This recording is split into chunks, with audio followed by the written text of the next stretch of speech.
प्रीति, अगर मैम तुझे पूछेगी कि प्ले के लिए अपना हस्बैंड चुनो तो तू किसे चुनेगी? किसी को नहीं। अरे किसी को तो चुनना पड़ेगा ना। अरे बताना, वैसे भी सचमुच की शादी नहीं हो रही।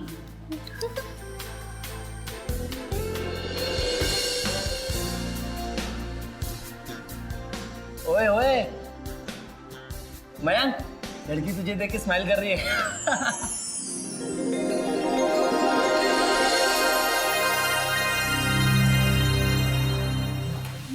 Very good morning everyone. So सभी लोग घर से अपने अपने रोल के बारे में सोच कर आए। चलो, I take your attendance now. Kanika, yes ma'am. Ready for the village girl? You Preeti, city girl? Yes ma'am. Mayank, city boy? Mayank, Mayank,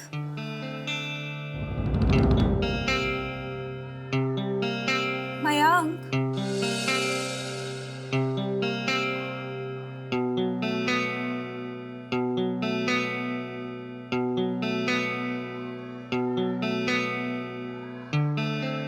Mayank, Mayank, I am talking to you. क्या हो रहा है? Give it to me. लाओ मयंक।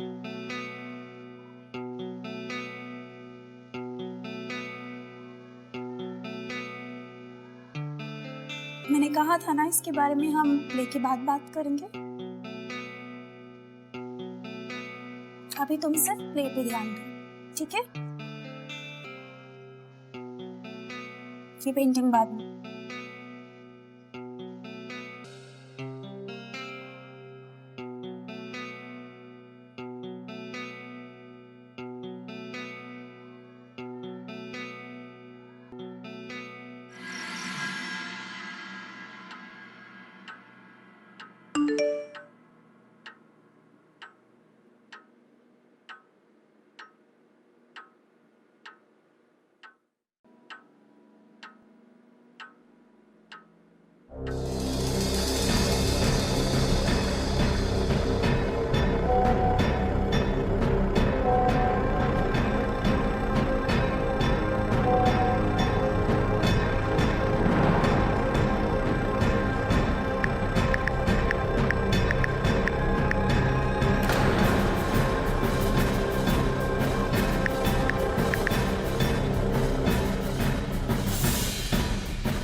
पेपर ही पढ़ रहे हो आप?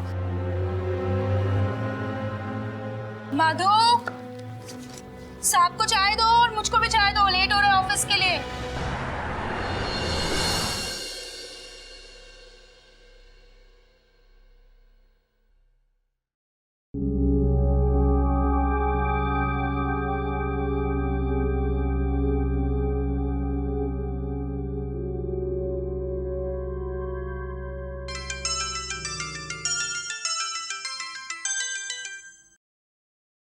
हेलो कौन?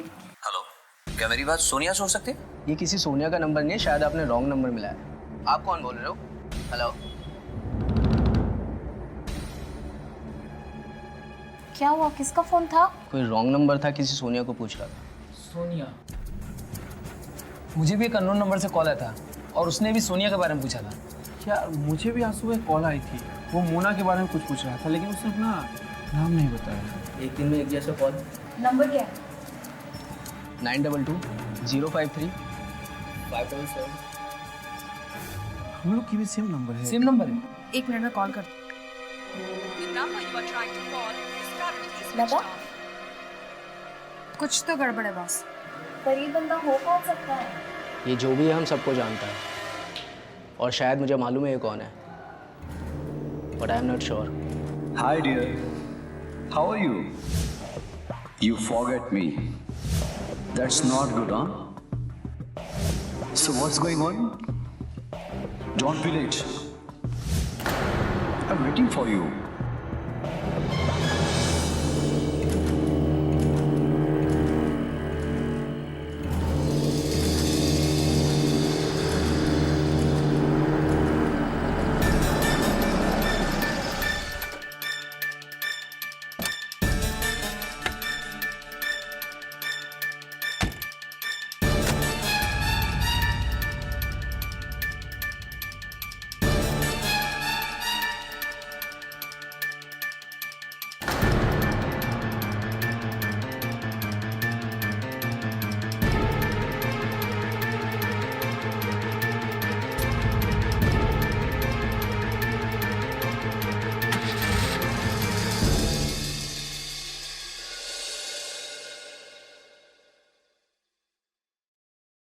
अरे ये क्या करण, तुम अभी तक सोए नहीं? खाना खाया? आज बड़ी चिंता हो रही है मेरे खाने की। खाना खाया नहीं खाया है? करण तुम प्लीज दोबारा मत शुरू हो जाना। क्या दोबारा? मेरी पत्नी रात को देर से घर आती है और मुझे ये पूछने का हक नहीं है कि तुम कहाँ से आ रही, कहाँ गई थी? करण देखो, तुमने ज्यादा पी लिया, प्लीज जाके सो जाओ। बकवास मत करो, मुझे सब पता है। कहती क्यों नहीं खुल के कि तुम अपने यार से मिलने गई थी? एक बार नहीं 100 बार बोल चुकी हूँ कि मुझे कॉलेज में प्ले के लिए लेट हो जाता है और तुम्हें समझ ही नहीं आती। क्या किसी ने तुम्हें मेरे बारे में कुछ कहा है या तुमने अपनी आंखों से मुझे किसी और के साथ घूमते हुए देखा है? सबूत क्या है, क्या प्रूफ है? प्रूफ? श्रीमती जी, जिस दिन प्रूफ आ गया ना, सबसे पहले तुम्हारे हाथ में रखूंगा। हाँ तो ठीक है करण, जब प्रूफ मिलेगा ना तब बात करो, तब तक अपनी ये बकवास बंद करो। करण मेरा हाथ छोड़ो, मैंने कहा करण मेरा हाथ छोड़ो वरना। वरना क्या? मरवा दोगी मुझे अपने यार से कह के? करण! मम्मी पापा आप दोनों लड़ो मत ना, मुझे डर लगता है।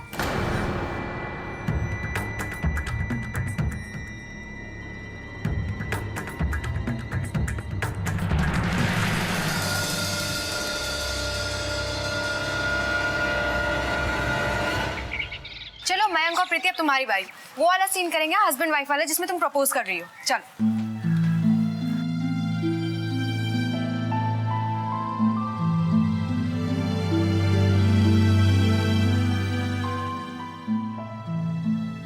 अरे तुम लोग भी ना, मैम प्लीज आप ही करके बताओ।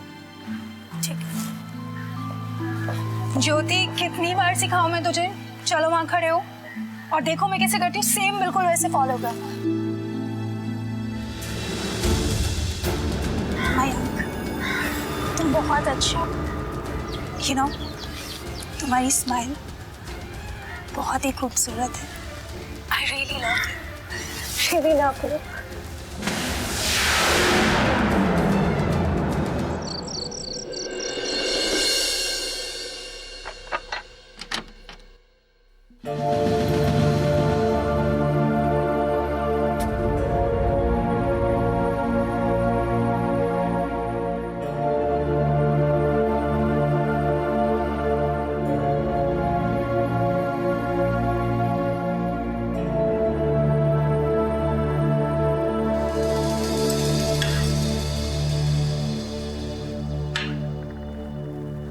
क्यों आज बड़ी जल्दी आ गई? तुम्हारे यार ने खुद लगता है किसी और को टाइम दे दिया है। करण देखो, ये बकवास करना बंद करो। मैंने तुम्हें कितनी बार बोला है कि जब तक तुम्हें तुम्हारे ये शक का कोई प्रूफ नहीं मिलता ना, प्लीज तब तक मुझे ये ताने मारना बंद करो। क्या बात है करण, तुम्हारा मुझसे मन भर गया है क्या, या कोई और पसंद आ गई? करण प्लीज, अगर ऐसा है ना तो मुझे साफ साफ बता दो, मैं तुम्हारी खुशी के लिए यहाँ से चली जाऊंगी। बड़ी जल्दी है मैडम को घर छोड़ के जाने की। रात को आप देर से आती हैं और इल्जाम हमारे सर पर डाल दिया जाता है। करण, इल्जाम मैं नहीं, इल्जाम तुम लगा रहे हो। तुम्हें नहीं दिखता कि किस तरह से तुम्हारी ये बातें मेरे दिल में चुभती है? करण, मैंने हमेशा से सिर्फ तुम्हें चाहा है, तुम्हें ही प्यार किया है। तुम्हें तो कुछ दिखता ही नहीं है करण। तुम कैसे ये घटिया सोच रख सकते हो मेरे बारे में?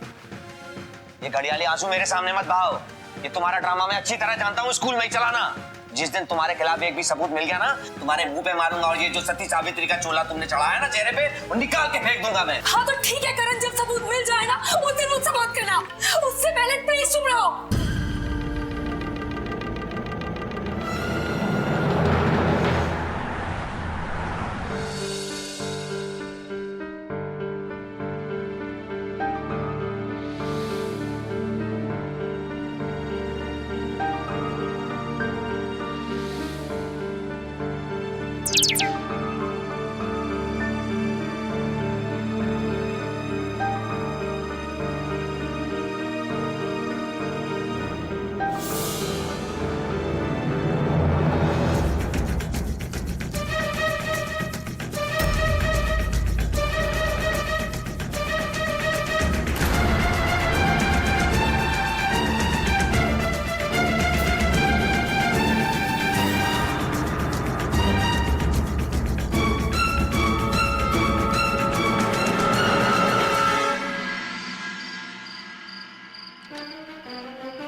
मुझे मत मारो।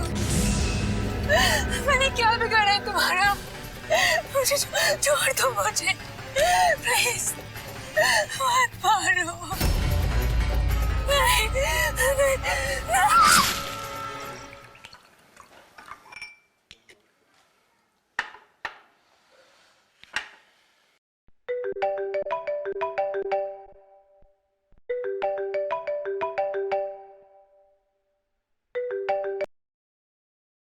हेलो,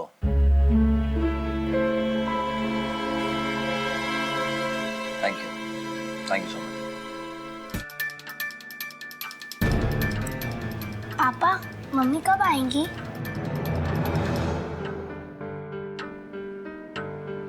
अच्छा बस, आपकी मम्मी कहीं नहीं गई, जल्दी आ जाएगी। आप तो अच्छे बच्चे हो, अच्छे बच्चों को क्या करना चाहिए? बुद्धू सो जाना चाहिए। कल स्कूल है ना। और फिर खाना खाया? मेरा अच्छा बच्चा।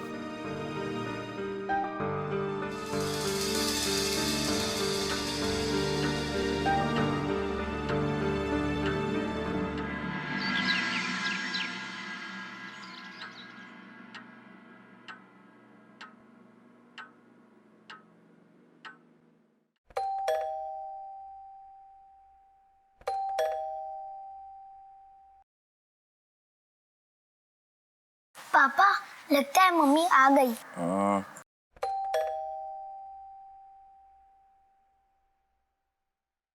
मम्मी कब से बेल बजा रही हो बेटा? और आप स्कूल के लिए तैयार क्यों नहीं हो अब तक? चल। अरे साहिब, लेट हो रहा है, आपको ऑफिस नहीं जाना क्या? मिम साहब कहाँ है?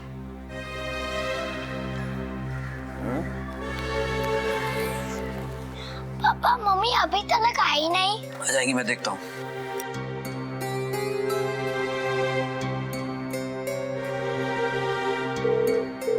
हेलो श्रीवास्तव जी, कविता आई क्या आपके पास? नहीं, यहाँ तो नहीं आई। नहीं?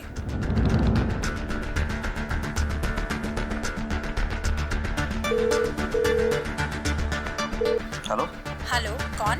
करण बोल रहा हूँ। कविता आई आपके पास? नहीं, मेरे घर तो नहीं आई। नहीं? कहाँ चली गई? कविता पहुंची? पापा मम्मा कब आएंगी? बेटा तुम आएगी मम्मा। हेलो, तुम मम्मी क्या तो नहीं चली गई?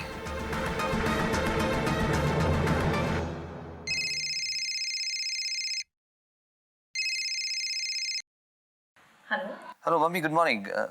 मम्मी कविता से जरा मेरी बात करा दीजिए। दामाद जी, कविता तो यहाँ नहीं आई है। क्या? सब ठीक ठाक है ना? नहीं मम्मी, कुछ बात नहीं, लेकिन रात भर से कविता घर नहीं लौटी।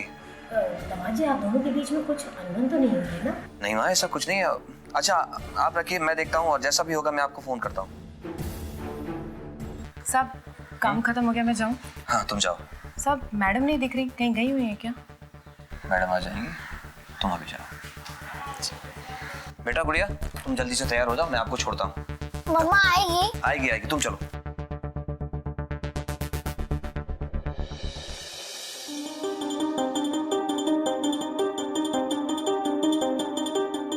कहीं किसी यार के साथ भाग तो नहीं गई तू? कविता, अगर तूने कुछ ऐसा किया है ना, तो इसकी कीमत तुझे अपनी जान से चुकानी पड़ेगी। मैं तुझे अपने और अपने खानदान की इज्जत पर दाग लगाने नहीं दूंगा, नहीं दूंगा मैं।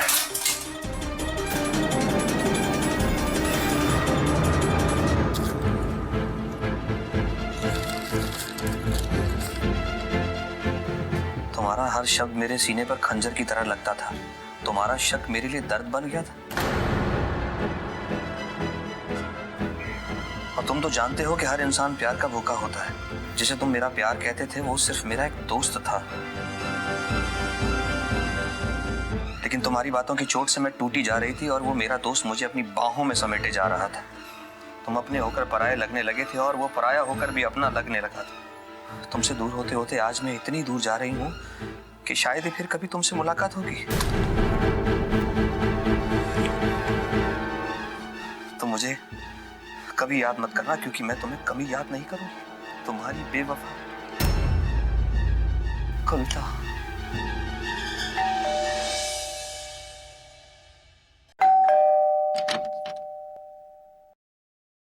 दामाद जी, मेरी बेटी कविता कहाँ है? पढ़िए। नहीं नहीं, मेरी बेटी ऐसा नहीं कर सकती। क्या लिखा है इसमें? वो मेरी बेटी है, ऐसा किसी के साथ भाग नहीं सकती।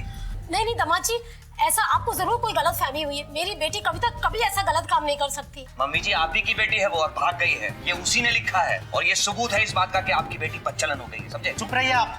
एक बाप के सामने उसकी बेटी के बारे में ऐसा कैसे बोल सकते हैं? वाह, वो कर सकती है और हम बोल भी नहीं सकते। आपकी बेटी सारे समाज को, हमारे पूरे खानदान पर गाली पोत कर अपने यार के साथ भाग गई और मैं बोल भी नहीं सकता। अगर मेरी बेटी किसी और के साथ भागी है तो उसमें आपकी ही गलती होगी। पता लगाइए किसके साथ वो भागी है। अगर कुछ हो गया ना तो पुलिस आपको ही पकड़ेगी। वाह, चोरी पे सीना जोरी बाप। काला कांडी आपकी बेटी करे, नियत आपकी बेटी की खराब हो और पुलिस हमें पकड़ के लेके जाए। बेवकूफ समझा मुझे? देखिए दामाद जी, इस वक्त आप गुस्से में हैं। ठंडे दिमाग से सोचिए, हम अपने लेवल पे पता लगाएंगे। जाइए यहाँ से, मैं खुद पता लगा लूंगा।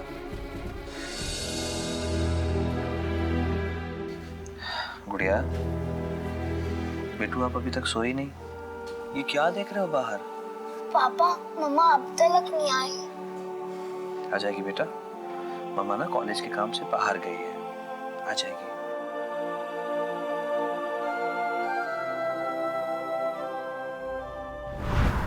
हेलो। हाँ दामाद जी बोलिए। बाबूजी प्लीज मुझे माफ कर दीजिए, मैं गुस्से में कुछ ज्यादा ही बोल गया आपसे। बाबूजी मुझे यकीन ही नहीं हो रहा कि कविता मेरे साथ ऐसा कर सकती है।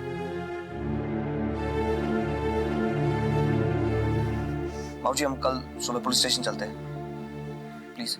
ठीक है, मैं कल पुलिस स्टेशन आता हूँ आपके साथ। रखता हूँ।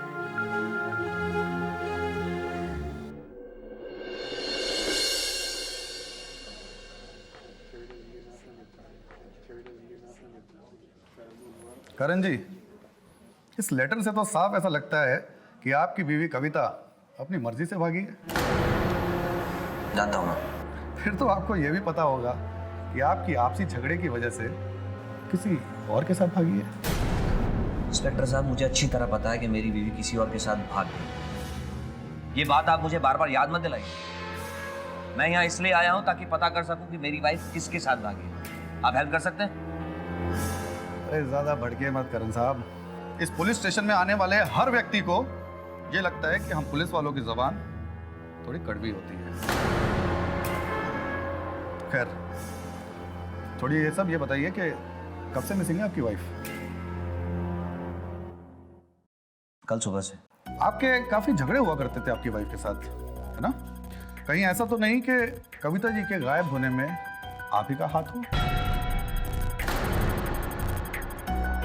देखिए, इस लेटर से साफ पता चलता है कि वो आपसे बहुत परेशान थी। कहना क्या चाहते हैं? मैंने ही अपनी वाइफ को गायब किया और मैं यहाँ कंप्लेन लिखाने आपके पास आया हूँ। किस घर में झगड़े नहीं होते सर? किस मियाँ बीवी के बीच में छोटी मोटी नोकझोंक नहीं होती? छोटी मोटी नोकझोंक? करण साहब, जब बीवी घर छोड़कर भाग जाए ना तो वो लड़ाई छोटी नहीं बड़ी बन जाती है। ऐसे बहुत से केसेस आते हैं यहाँ पर जहाँ अपने आप को बेगुनाह साबित करने के लिए क्रिमिनल झूठी रिपोर्ट लिखाता है। और रिपोर्ट ही नहीं, वो अपनी वाइफ को गायब भी करता है और उसका मर्डर भी। कहना क्या चाहते हैं आप? सीधी बात कहिए ना। आपको मुझ पे शक है? मैंने गायब किया अपनी वाइफ को? देखिए, शक करना तो हमारा काम है, लेकिन हम पकड़ते उसी को हैं जिसके खिलाफ हमारे पास सबूत होता है। आप एक काम कीजिए, जाके अपनी रिपोर्ट लिखाइए, हम लोग तहकीकात शुरू करते हैं। पाटिल, रिपोर्ट लिखो इनकी। चिंदे, कविता जी के घर के आसपास पता लगाओ। मुझे करण और कविता की पूरी डिटेल्स चाहिए। जी सर।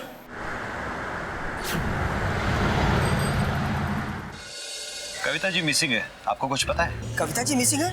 ये कब हुआ? वो तो बहुत अच्छी थी। कैसे हुआ साहब ये? सर जितना पूछ रहे हैं उतना जवाब दो। अच्छा ये बताओ, उन दोनों मियाँ बीवी के बीच में रिलेशन कैसे थे? वैसे ही साहब जैसे मियाँ बीवी के बीच होते हैं। अरे वो तो सबको पता है। साहब का पूछने का मतलब है कि करण और कविता में झगड़ा होता था, कभी देखा आपने? अरे साहब, मियाँ बीवी का झगड़ा ना हो तो रिश्ता ही कैसा? अब मेरी बीवी को ही ले लीजिए, जब तक वो मुझसे लड़ न ले उसके पेट का खाना नहीं पचता है। ठीक है, थैंक यू। आपने किसी अजनबी को कविता जी के घर जाते हुए देखा है? हाँ साहब, मैंने कई बार एक लड़के को ना कविता जी के घर पे आते आते देखा। वो अक्सर उन्हें कार से छोड़ने आया करता था।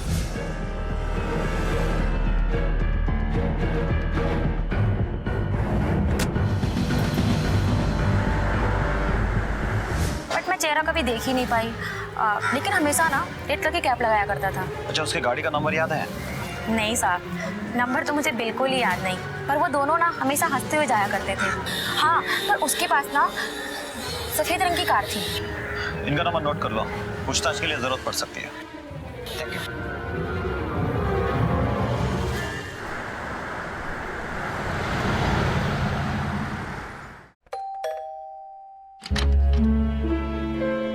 जी सर। कविता जी के बारे में कुछ पूछताछ करनी है। साहब, करण साहब तो घर पर है नहीं और ये उनकी बेटी गुड़िया है। मैं यहाँ पर काम करती हूँ, आई हूँ मैं तो। तुम्हारे साहब से बात हो चुकी है, हमें तुमसे पूछताछ करनी है। जी सर, पूछिए। अच्छा एक बात बताओ, तुम यहाँ सिर्फ काम करती हो या रहती भी हो? नहीं साहब, मैं तो यहाँ पास में ही राजेंद्र नगर चौल में रहती हूँ और यहाँ तो बस गुड़िया की वजह से मैं थोड़ा लेट तक रुक जाती हूँ। जैसे ही साहब आते हैं मैं चली जाती हूँ। मेम साहब नहीं है ना तो घर संभालना पड़ता है। कविता जी के गायब होने के बाद ये घर तुम ही संभालते हो? नहीं साहब, ऐसी बात नहीं है। मैं तो बस झाड़ू पोछा और बर्तन। साहब मैं आपके लिए पानी लाती हूँ।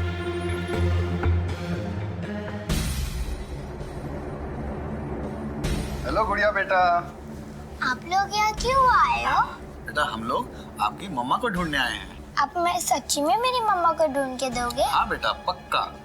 अच्छा एक बात बताओ, आपकी मम्मा को कोई व्हाइट कार में ड्रॉप करने आता था?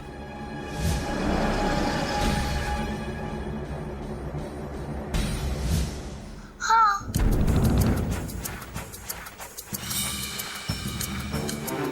अच्छा आप उनका चेहरा पहचान सकती हो? नहीं, लेकिन हाँ उन्होंने लाल कलर का कैप पहना था। जब भी मम्मा एंटर करती थी घर पे, पापा लड़ाई करते थे और डांट भी देते थे। और मम्मा जब कॉलेज से लेट आती थी तो पापा लड़ाई करके मम्मा को बहुत डांटते हैं। और पता है अंकल, उनने मम्मा का फोन भी चेक किया था। अंकल पता नहीं मेरी मम्मी कहाँ चली गई। रो मत बेटा, हम आपकी मम्मा को जल्द से जल्द ढूंढ निकालेंगे, ठीक है? तब तक आप पढ़ाई करो।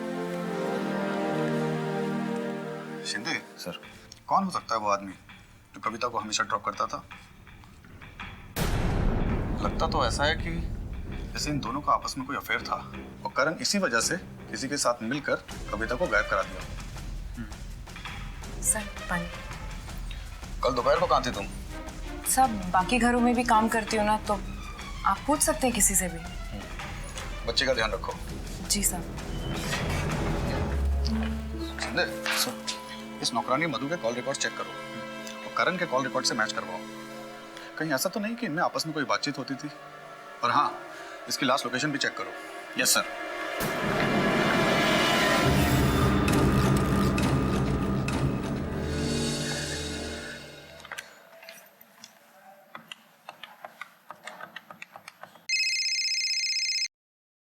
हेलो। हेलो सोहम जी, आप कौन? मैं मालाड पुलिस स्टेशन से बोल रहा हूँ। एक बात बताओ, तुम्हें 8060502184 से कभी फोन आते थे? हाँ सर आता था, लेकिन सर वो हमेशा मोना और सोनिया के बारे में पूछता है। मैंने कितनी बार सर उससे उसका नाम पूछा, लेकिन उसने अपना नाम नहीं बताया। अच्छा ठीक है। वैसे सर ये नंबर है किसका?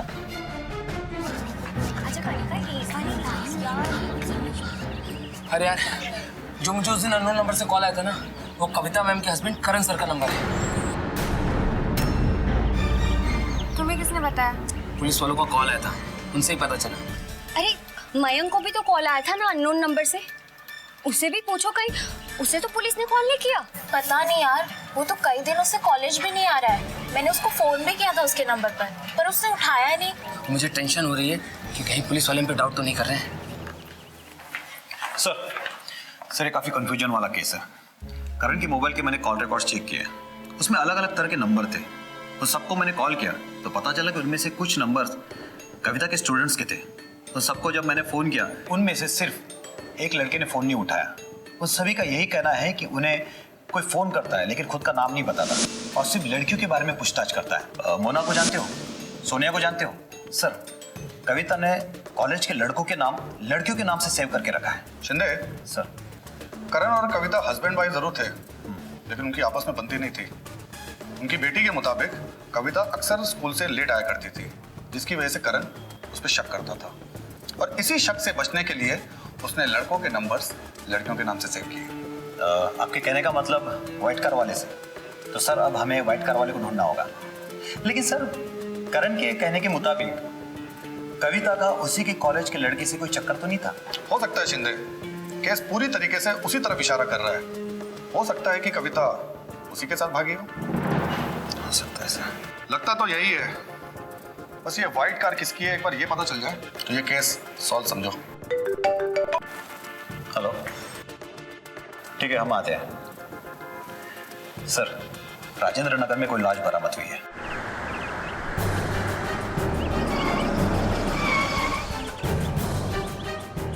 एक मिनट साइड होइए आप तो।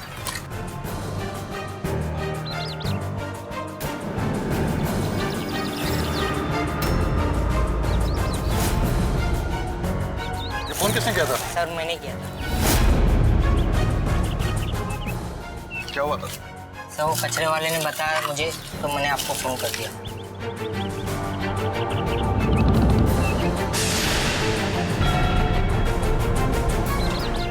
शिंदे, ये ये डेड बॉडी कविता की है। एक काम करो, इसके हस्बैंड को फोन करो, बोलो शिनाख्त के लिए आए। और हाँ, एक एम्बुलेंस से बुला लो। Yes sir.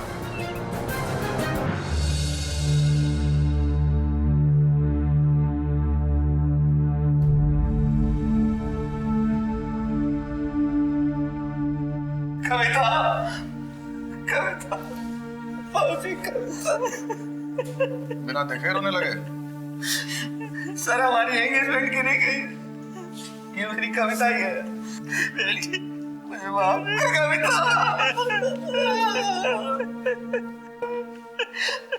मैं गलत था कविता।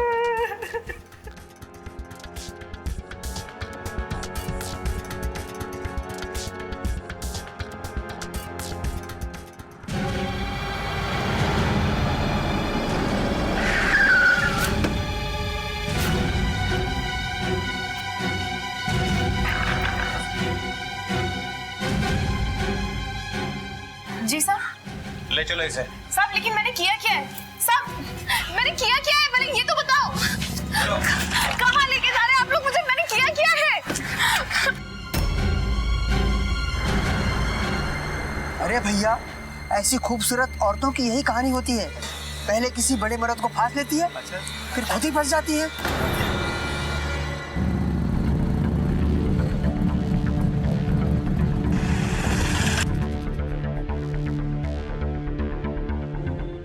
कविता मैम कितनी अच्छी थी।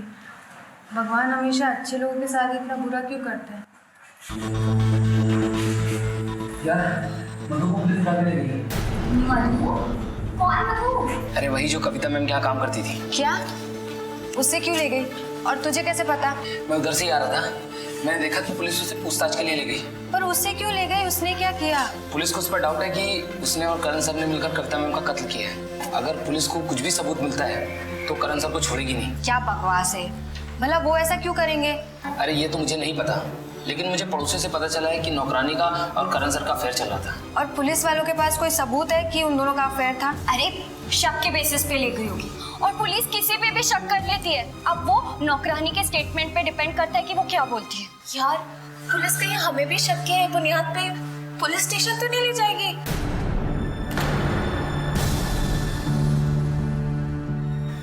महंगा कुछ पता चला? मुझसे क्या पूछती है, खुद पता कर। उसका फोन स्विच ऑफ आ रहा है और तुझसे ना बात ही करना बेकार है। गाइस टेंशन में और टेंशन क्रिएट मत करो, मैं उसके घर पे फोन करता हूँ। हेलो अंकल, नमस्ते। मैं सोहन बोल रहा हूँ, मैं उनका दोस्त। अंकल वो 2 दिन से मैं कॉलेज नहीं आया, सब ठीक तो है ना? क्या क्या हुआ? यार मैं 2 दिन से घर नहीं आया। वो सिर्फ मैसेज करता है किसी अपने दोस्त के यहाँ से, पर हमें मैं के बारे में पुलिस से बात करनी होगी। चल हम ये मान लेते हैं कि तूने कुछ नहीं किया, तो ये कविता का मोबाइल तेरे पास कहाँ से आया? ये मोबाइल तो वो हमेशा अपने साथ रखती थी ना, और इसका सिम कहाँ पर है? साहब ये मैं मानती हूँ कि ये कविता मैडम का मोबाइल है, लेकिन साहब मैंने उन्हें नहीं मारा। तो किसी से मरवाया होगा, ताकि तेरे और करण साहब के बीच का रास्ता साफ हो जाए और तू इस घर की नौकरानी नहीं मालकिन बन बैठे। नहीं साहब, मेरे और करण साहब के बीच में ऐसा कुछ नहीं जैसा आप लोग सोच रहे हैं। तो फिर तूने अपनी मैडम को क्यों मार दिया? सिर्फ इस मोबाइल के लिए? नहीं साहब, ये मोबाइल कविता मैम का जरूर है। ये मुझे उनकी किचन में मिला था और मैंने इसे उठा के देखा तो इसमें सिम नहीं था। देखकर मुझे लालच आ गया, मैंने फोन को उठाया और उसको छुपाकर मैं सर को बिना बताए वहां से लेकर निकल गई। बस यही गलती हो गई मेरे से साहब, और मैंने इसमें अपना सिम डालकर इसे ऑन कर दिया।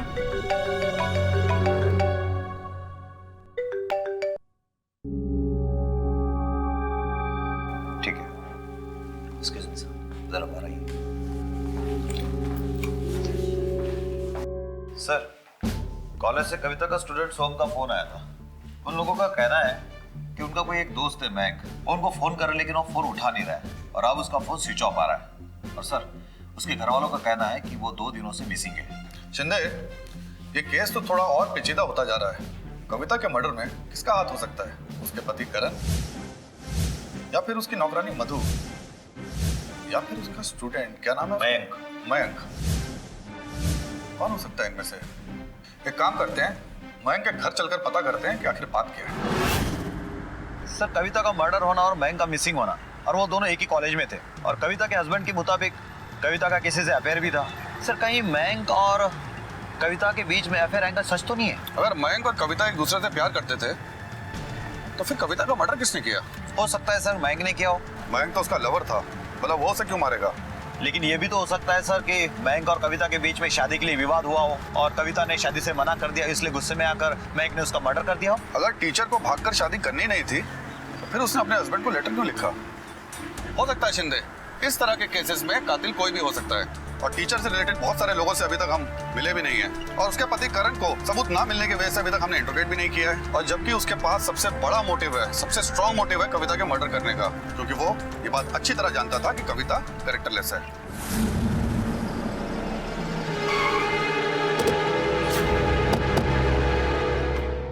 अरे इंस्पेक्टर साहब, आप जी, कुछ पूछताछ करनी है। 2 दिन हो गए आपके बेटे को गायब हुए, और आपने अब तक पुलिस में रिपोर्ट नहीं लिखवाई। जान सकता हूँ क्यों? जी, वो 2 दिन पहले तक तो उसके मैसेज आया करते थे सर। कह रहा था कि किसी दोस्त के यहाँ है। ये देखिए सर। और हाँ, परसों से अभी उसका मैसेज आना बंद हो गया है, पता नहीं क्यों। जान सकता हूँ किस दोस्त के यहाँ गया है वो? अब बोल रहा था कि प्रीति के यहाँ पर है, उसकी कॉलेज का कोई ड्रामा का रिहर्सल चालू था। और सर हाँ, कल उसके एक दोस्त सोहन का भी फोन आया था। क्यों? अब वो जानने के लिए कि कॉलेज क्यों नहीं आ रहा है। उसके पास कोई व्हाइट कलर की कार थी क्या? जी हाँ sir, second hand white car.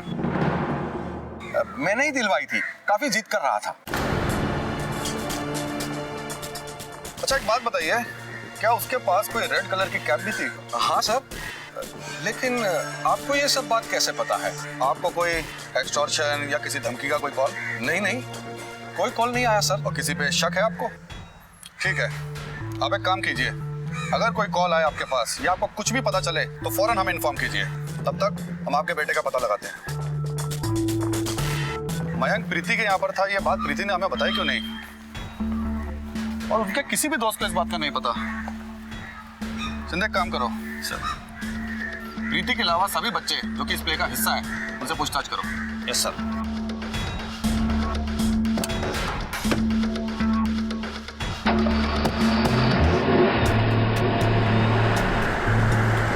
नहीं सर, मयंक मेरे यहाँ कभी नहीं रुका। हाँ, ये सच है कि मैं मयंक से बहुत ज्यादा प्यार करती थी, पर कुछ ही दिन पहले पता चला कि वो मुझसे नहीं किसी और से प्यार करता था। हाँ, वो क्लासरूम में किसी लड़की की तस्वीर बनाया करता था पेपर पर। कौन थी वो? सर, वो तो नहीं पता। अच्छा, एक बात बताओ, मयंक और टीचर के बीच में कुछ चल रहा था? शायद, but I am not sure. Sir, मुझे नहीं लगता कि मयंक कविता मैम से प्यार करता होगा। अच्छा, तुम में से सबसे ज्यादा कविता मैम के घर कौन जाया करते थे? हम सभी जाते थे रेगुलरली, पर कनिका थोड़ा ज्यादा जाती थी, वो प्ले के चक्कर में। Thank you.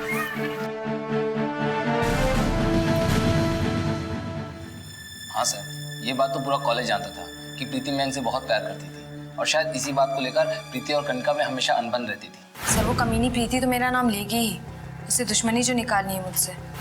सर, कनिका और प्रीति की तो एक बार बहुत ज्यादा लड़ाई भी हुई थी। वजह क्या थी लड़ाई की? सर, मयंक वो मुझे बदनाम करना चाहती, मेरा नाम मयंक के साथ जोड़कर, बल्कि वो खुद मयंक से प्यार करती है, और मयंक किससे प्यार करता है ये किसी को नहीं पता। एक बात बताओ, कविता जी के वहाँ सबसे ज्यादा कौन आया जाया करता था, कनिका या मयंक? सर, कविता मैम के यहाँ ज्यादा तो कनिका का आना जाना था। वही थी जो कविता मैम के सबसे ज्यादा क्लोज थी। अगर आपको कविता मैम के बारे में कुछ भी पूछना है तो आप कनिका से पूछिए, वही आपको बता सकती है। हाँ, कविता मैम मेरी सहेली की तरह थी, वो मुझसे अपनी सारी बातें शेयर करती थी। मैं क्या करूँ कनिका, मुझे कुछ समझ में नहीं आ रहा। रोज कॉलेज की वजह से मुझे घर आने में देर हो जाता है। करण को लगता है कि जैसे मेरा किसी से कोई अफेयर चल रहा हो। सारे मर्द एक जैसे ही होते हैं, इन सबको ना शक की बीमारी होती है। आप करण सर को शक होने ही मत दो। पर ये कैसे पॉसिबल है? तुम्हें पता है, मेरे फोन पे एक मैसेज या कोई फोन कॉल आता है ना, करण मुझे ऐसी नजरों से देखते हैं जैसे पता नहीं मैंने क्या। मैम आप एक काम करो, आपको जितने भी लड़कों के फ़ोन आते हैं, कॉल आते हैं प्ले या कॉलेज के काम से, उन सब के नंबर आप लड़कियों के नाम से सेव कर दो। तो अगर कल को सर आपका फ़ोन भी चेक करेंगे तो वो आप पर शक नहीं करेंगे और सारी प्रॉब्लम सॉल्व हो जाएगी। इसका मतलब प्रॉब्लम जो है वो करण में थी, उसको ही शक ने घेरा हुआ था। नहीं सर, मेरी उनसे बात होती थी, वो बुरे नहीं थे। आप कोई भी पति शक करेगा ना अगर उसकी बीवी घर पे लेट आएगी तो। और मयंक पर तो मुझे पहले से डाउट था, बट मैं श्योर नहीं थी। और मयंक भी उसी दिन से कॉलेज नहीं आ रहा है जिस दिन से मैम नहीं आई। तो तुम्हें क्या लगता है कविता के मर्डर में मयंक का हाथ है? पता नहीं सर किसने किया, बट मयंक बहुत शर्मीला टाइप का लड़का था और कविता मैम से बहुत क्लोज भी था। अगर मयंक ने कुछ किया होगा मैम के साथ तो वो हमारे लिए भी शॉकिंग होगा।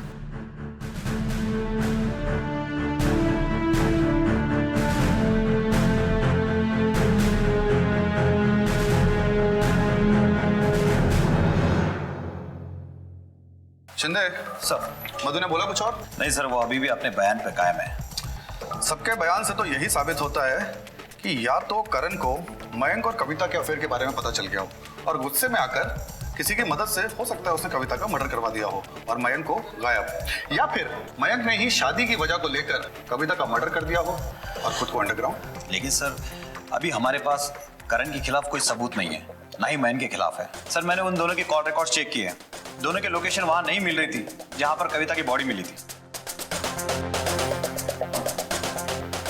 मुजरिम ने कुछ तो सुराग छोड़ा होगा, बस वही पता नहीं चल रहा है। हेलो, ठीक है हम लोग आते हैं।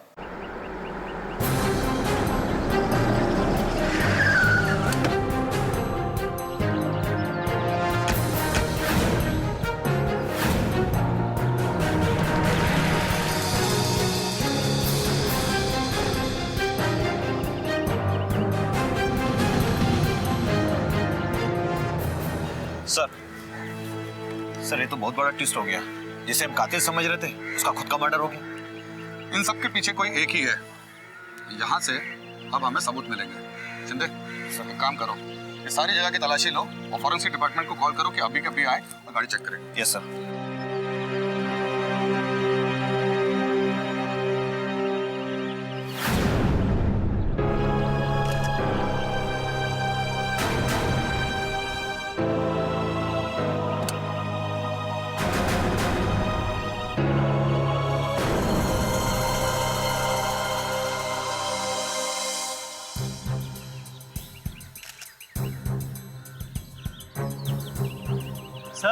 सर एक मिनट आइए। सर ये गाड़ी की पीछे वाली सीट के नीचे से मिला। ये जैकेट है, ये कैप और ये एक हेयर बैंड है, इसमें बाल लगे हुए हैं।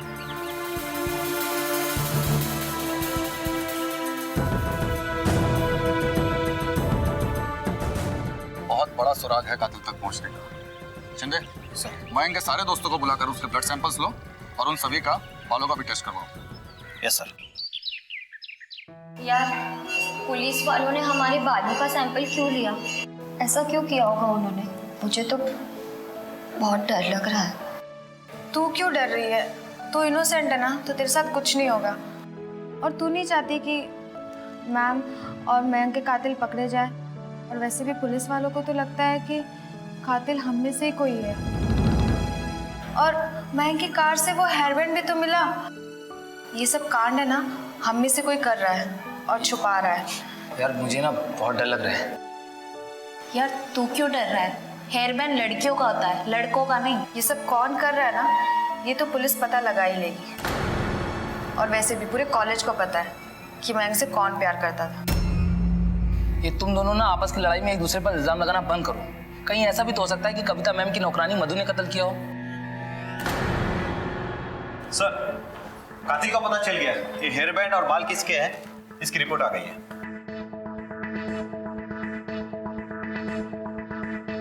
शिंदे सर उठा कर लाओ इसे। Yes sir.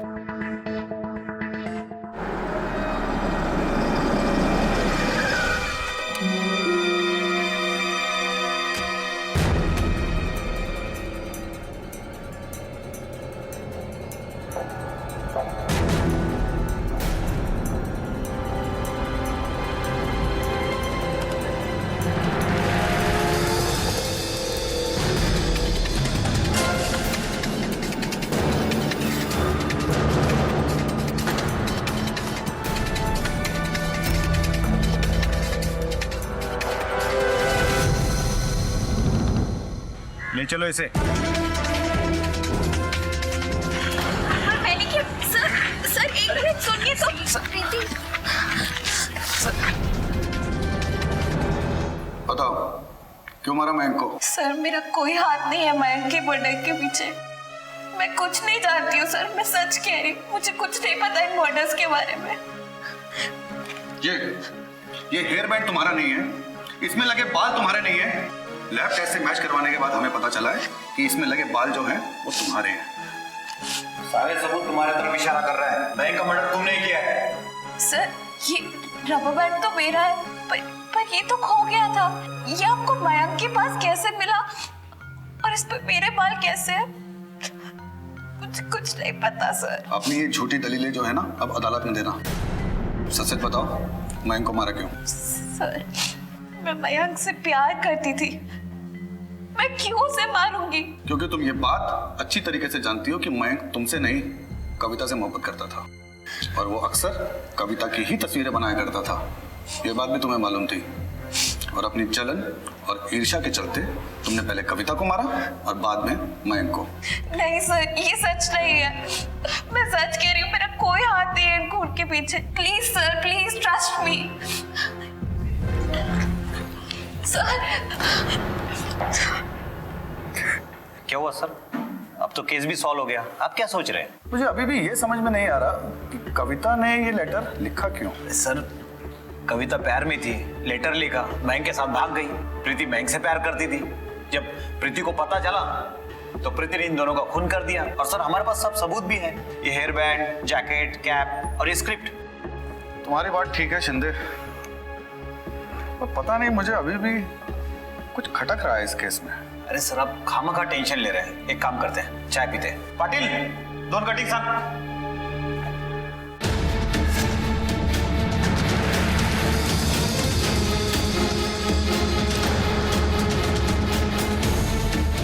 क्या हुआ सर?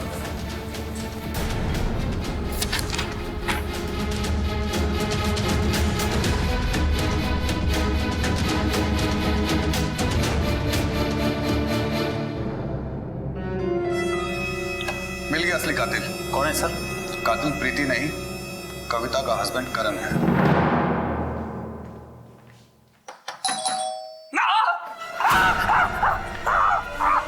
अरे क्या चाहते तुम? सर इसको गिरफ्तार कर लीजिए सर। इसी ने मेरी पत्नी और मयंक का मर्डर किया है।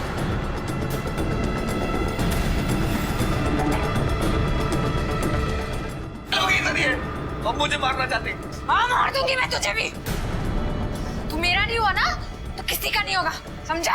ये लड़की होश में आओ, ले चलो इसे।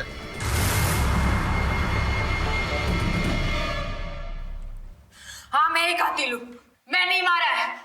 बहुत प्यार करती हूँ मैं करण से, और मेरे करण के बीच में जो भी आएगा ना मैं उसे मार दूंगी। करण को हासिल करने के लिए तो मैंने ये सब किया, पर करण ने मुझे ठुकरा दिया। मैं मारने नहीं गई थी इन्हें, मैं तो इन्हें समझाने गई थी कि अब हमारे बीच में कोई नहीं आएगा और हम शादी कर सकते हैं, पर इन्होंने ही मुझे ठुकरा दिया। मुझे आज भी याद है जब हम पहली बार मिले थे। प्लीज प्लीज वो कुछ कर, पीछा कर रहा है मेरा।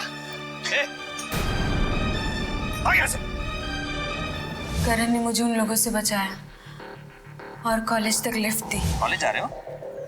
रिलैक्स, चलो मैं तुम्हें छोड़ता हूं। पहली मुलाकात में मैं करण को चाहने लगी थी क्योंकि ये हीरो की तरह आए और मुझे बचा लिया। आगे मुलाकातें होने लगी और मैं कविता मैम के घर प्ले के बहाने जाती रही करण से मिलने, और कब प्यार हो गया पता ही नहीं चला। और फिर वो रात जब कविता मैम अपने मायके गई हुई थी, करण अपने घर पे बैठ के ड्रिंक कर रहे थे और मैं रात में उनके घर गई। मुझे लगा यही सही वक्त है इन्हें अपना बनाने का, और मैं प्यार में बह गई और ये नशे में।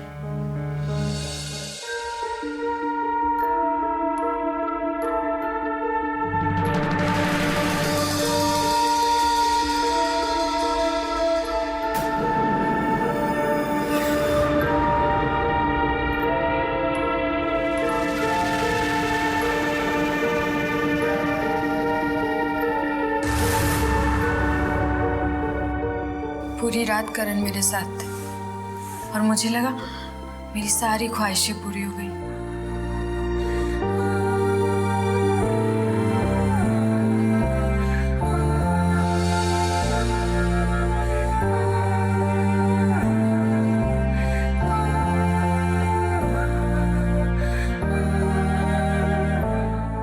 लेकिन सुबह कविता मैम की वजह से करण ने मुझे ठुकरा दिया और मेरा दिल नहीं माना। मैं आगे बढ़ती गई और सोचती रही कि करण को कविता मैम से पहले मैं क्यों नहीं मिली।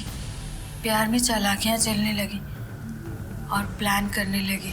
दोनों पति पत्नी के बीच में दरार डालने के लिए दोनों को एक दूसरे के खिलाफ भड़काने लगी। इसलिए करण को कविता मैम और मयंक के वीडियोस बना के भेजने लगी ताकि करण कविता मैम पर शक करने लगे और उनसे नफरत करने लगे। और मैं कामयाब होती जा रही थी। दूसरी तरफ करण को भी कविता मैम के खिलाफ भड़का दिया कि वो लड़कों से उलझती रहती है, कभी मयंक तो कभी सोहन। और जब मुझे कंफर्म हो गया कि दोनों में लड़ाइयाँ शुरू होने लगी तो मैंने मौके का फ़ायदा उठाया। लो, हो गया। कनिका, एक बात बताओ, तुम इतनी अच्छी स्क्रिप्ट लिखती हो, उसके बावजूद भी प्रीति के डायलॉग्स मुझसे लिखवा रही हो। डबल मेहनत करने में मजा आता है क्या? मैम, आप तो मेरी हैंडराइटिंग जानती है ना, और वो प्रीति को भी हर डायलॉग में कहानी में नुक्से निकालती रहती है। अब इससे उसे यकीन हो जाएगा और नखरे भी नहीं करेगी। और मैम प्लीज़ नीचे साइन कर दीजिएगा ना, तो उसे यकीन हो जाएगा कि डायलॉग्स आपने ही लिखे हैं।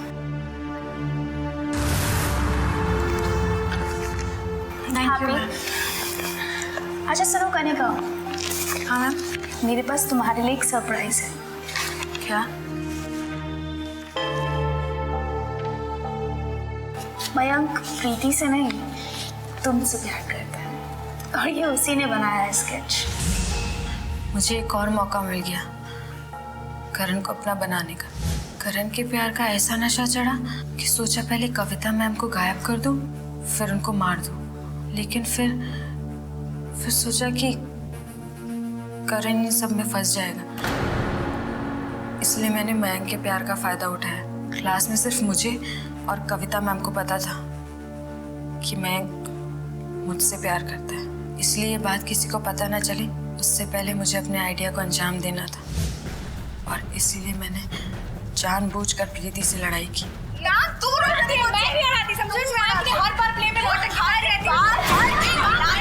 छोटी चीज खाती है ये। अरे इसको संभालना है, अरे इसको समझाओ यार। और फिर अगले दिन मैंने मयंक को कॉल करके बुलाया अपने और उसके प्यार के लिए, और वो भी पागल अपनी फर्स्ट डेट सोचकर भागा चला है मुझसे मिलने, मेरे जाल में फंसने के लिए।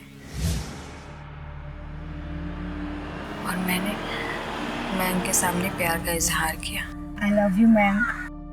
मुझे नहीं पता था तुम मुझसे इतना प्यार करते हो। सर मैं तो पागल हो गया। आज तुम जो बोलोगी मैं करूँगा। ज़्यादा कुछ नहीं, बहुत खुश हूँ मैं आज तुम्हारा साथ पाकर। चलो ना सेलिब्रेट करते हैं। बियर से स्टार्ट करें? या श्योर। फिर मैंने मयंक को बियर में नशे के गोले मिलाकर उसे पिला दिया। उसे तो पता भी नहीं था मैं उसके साथ क्या करने वाली हूँ। Cheers.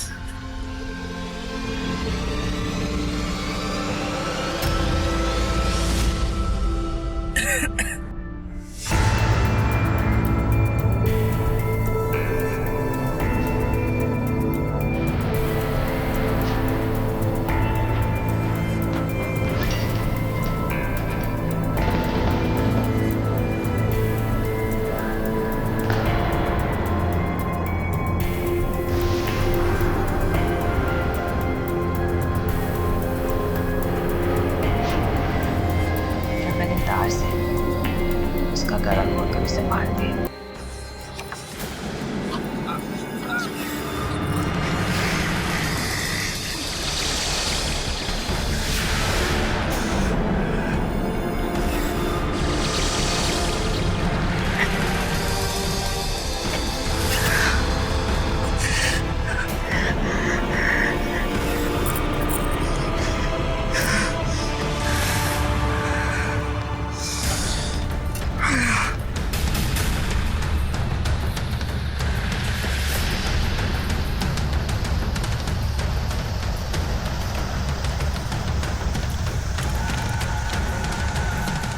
और उसकी जैकेट और कैप पहन ली।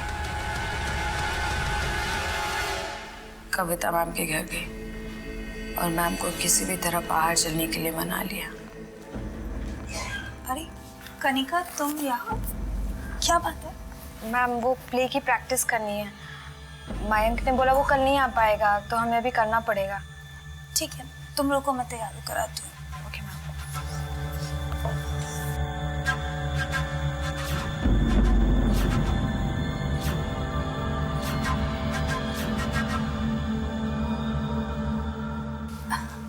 चले? मैम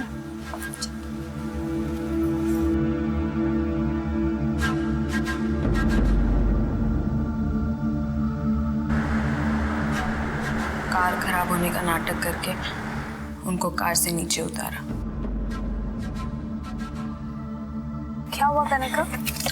लगता है मैम इंजन गर्म हो गया।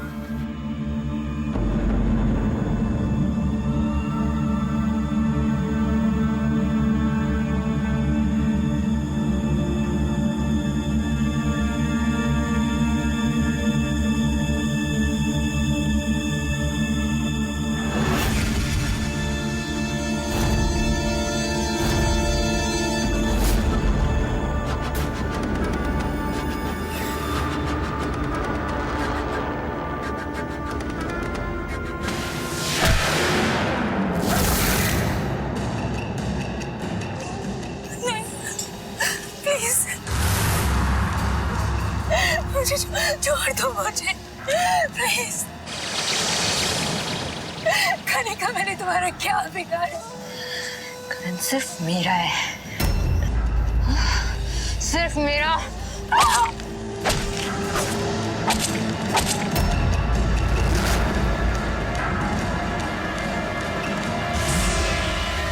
और फिर कविता के मोबाइल से सिम निकालकर तुम वो फोन वापस कविता के घर में ही रख देती हो, ताकि उसकी नौकरानी मधु लालच में आकर फंस जाए, है ना? तुम्हारी दुश्मनी तो सिर्फ कविता के साथ थी ना, तो फिर मयंक को मारने और प्रीति को फंसाने की क्या जरूरत थी? प्यार में अंधी थी। मुझे लगा कहीं करण आप लोगों के शक के घेरे में ना आ जाए। पुलिस को उस पर डाउट है कि उसने और करण सर ने मिलकर कविता मैम का कत्ल किया है। अगर पुलिस को कुछ भी सबूत मिलता है तो करण सर को छोड़ेगी नहीं। मैं करण को पाने के लिए कुछ भी कर सकती थी। मुझे डाउट था ऐसा होगा, इसलिए मैंने मयंक के डैड को मयंक के फ़ोन से मैसेजेस करना बंद कर दिया ताकि वो कंप्लेन करे। जब सारा रास्ता क्लियर हो गया तो मैंने इन्हें सारा सच बता दिया। और तुम्हें क्या लगा ये तुम्हें एक्सेप्ट कर लेगा? कातिल कितना भी अक्लमंद क्यों ना हो, कानून से बच नहीं सकता। प्ले की राइटर, इतना शानदार प्लान अगर तुमने अपना माइंड सही जगह लगाया होता ना, तो हम तुम्हारे कायल होते। लेकर जाओ इसे।